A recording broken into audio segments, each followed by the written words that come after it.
పాత ఎస్పీ పక్షపాత ధోరణితో ఉంటాడని మార్చేశారు. కొత్త ఎస్పీని ఇస్తే బలంగా ఉండాలి కదా, ప్రశాంతంగా జరగాలి కదా. ఎందుకు పూర్వం కన్నా ఎక్కువ హింస జరిగింది అనేది ఇక్కడ పాయింట్ అని మనం చేస్తున్నాం. అంటే ఈ మార్పులు చేర్పుల మీదే కుట్ర జరిగిందా? తెలుగుదేశం, భారతీయ జనతా పార్టీ పురంధరేశ్వరి గారు, పవన్ కళ్యాణ్ గారు కలిసి కుట్ర చేశారా?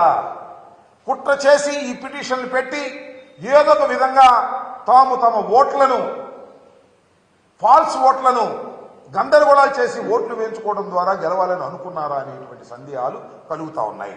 ముఖ్యంగా పల్నాడులోకి వస్తే నర్సరావుపేట పార్లమెంటు నియోజకవర్గం వైఎస్ఆర్ కాంగ్రెస్ పార్టీకి చాలా strong constituency. Everybody knows it. 7కి 7 గెలిచాం పోయిన ఎన్నికల్లో. ఇవాళ కూడా 7కి 7 గెలిచే పరిస్థితి ఉన్నది అని మాకన్నా బాగా తెలిసిన వ్యక్తి అటు పోటీ చేసిన మా పార్టీ వ్యక్తే ఉన్నదాకా. కాబట్టి దీన్ని ఏదో విధంగా నలిపేయాలి అనేటువంటి కుట్రతో ఇదంతా చేశారనేటువంటి భావన కలుగుతోంది. చాలా చిత్రమైన విచిత్రమైన సంఘటన ఏమిటంటే, ఎన్నికల కమిషన్ ఎవరినైతే అపాయింట్ చేశారో ఎస్పీలుగా వాళ్ళని సస్పెండ్ చేయాల్సిన పరిస్థితి వచ్చింది. ఇది చరిత్రలో నేను ఇప్పుడు ఎక్కడ చూడాల.